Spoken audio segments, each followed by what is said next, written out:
கனடாவினுடைய பிரதமர் மாகாணி அவர்கள் குறிப்பிட்டது போன்று கரி ஆனந்த் சங்கரி மீது தமக்கு நம்பிக்கையும் உறுதியும் இருப்பதாக கூறப்படுகிறது.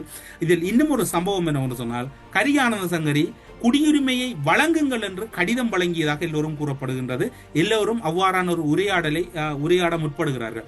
ஆனால் அந்த கடிதம் அவ்வாறு இருக்கவில்லை. அந்த கடிதத்தில் குடியுரிமை வழங்குங்கள் என்று உத்தரவிடுவதற்கு பொதுவாகவே கனடாவில் இருக்கக்கூடிய எந்த தொகுதி நாடாளுமன்ற உறுப்பினருக்கும் உரிமை இல்லை. ஆக குறைந்தது இவர் தொடர்பில் என்னுடைய தொகுதியில் வசிக்கக்கூடியவர், இவருடைய குடும்பம் என்னுடைய தொகுதியில் வசிக்கின்றது, எனவே இவர் அவர்களுக்குரிய தந்தை அல்லது அண்ணன் அல்லது தமையன் என்று கூறலாமே ஒழிய அதற்கு அப்பால் அந்த உத்தரவுகளை பிறப்பிக்கக்கூடிய நடைமுறை அல்லது புரோட்டோகால் அங்கு இல்லாத ஒரு சூழ்நிலை இருக்கின்றது. இதுவும் மேலதிகமாக சுமத்தப்பட்டிருக்கக்கூடிய ஒரு பிம்பமாகவே எல்லோரும் பார்க்கின்றார்கள்.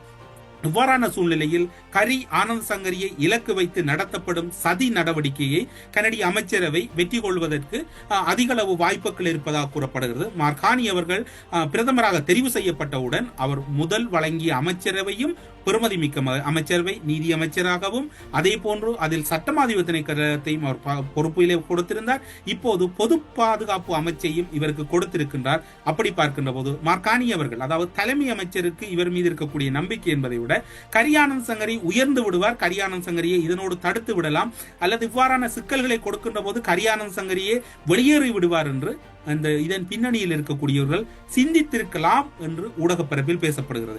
எது எவ்வாறு இருந்தாலும் கரி ஆனந்த் சங்கரி தொடர்பில் ஒரு விடயத்தை பதிவு செய்ய வேண்டும். நேர்மை கண்ணியத்தோடு பணியாற்றக்கூடியவர். எந்த ஒரு விடயத்திலும் கனடிய சட்ட திட்டங்களுக்கு உட்பட்டுத்தான் அவர் பணிகளை மேற்கொள்வதாகவும், கனடிய சட்டத்திட்டத்துக்கு புறம்பாகவோ அல்லது சட்டத்துக்கு முரணாகவோ எந்த ஒரு செயற்பாடையும் அவர் செய்யாத ஒரு சூழ்நிலையில் தான் கனடாவில் ஒரு அமைச்சராக, இலங்கையில் அமைச்சராவது என்று சொன்னால் கட்சி மாறினால் அமைச்சராகலாம், இந்தியாவில் அமைச்சராவது என்று சொன்னால் கட்சி மாறினால் அமைச்சராகலாம், பணம் இருந்தால் அமைச்சராகலாம். கனடா, பிரித்தானியா மற்றும் இந்த மேற்குலக நாடுகளில் ஒரு அமைச்சு பொறுப்புகளை வழங்குவதென்றால் அவர்கள் தொடர்பான முழுமையான விவரத்தையும் அரசை கடந்து அங்கிருக்கக்கூடிய புலனாய்வு கட்டமைப்பு முழுமையாக பரிசோதனை செய்யும். அந்த பரிசோதனை கரி ஆனந்த் சங்கரிக்கும் செய்யப்பட்டிருப்பதற்கு அதிக வாய்ப்பு இருக்கின்றது.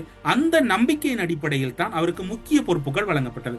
அப்படியே நீதி அமைச்சராக இருந்த போதும் ஏதாவது குற்றச்சாட்டுகளை குறித்த ஊடகங்கள் கிளப்பவில்லை. அதற்கு முன்னர் அவர் பொது பாதுகாப்பு அமைச்சுக்கு வருவதற்கு முன்னர் பழங்குடியின அமைச்சராக இருந்த போதும் குற்றச்சாட்டு முன்வைக்கப்படவில்லை. ஏன் இப்போதென்றால் கரி ஆனந்த் சங்கரி பொது பாதுகாப்பு அமைச்சுக்கு அடுத்ததாக இன்னும் ஒரு உயரிய இடத்துக்கு செல்ல போகின்றார். அந்த உயரிய இடத்தை தடுப்பது அல்லது கரி ஆனந்த் சங்கரியை இதனோடே இந்த இடத்தை விட்டே நகர்த்தாமல் இந்த இடத்திலே நிறுத்தி விடுவதற்கு இருக்கக்கூடிய ஒரு சதி நடவடிக்கையாக எல்லோரும் சந்தேகிக்கின்றார்கள்.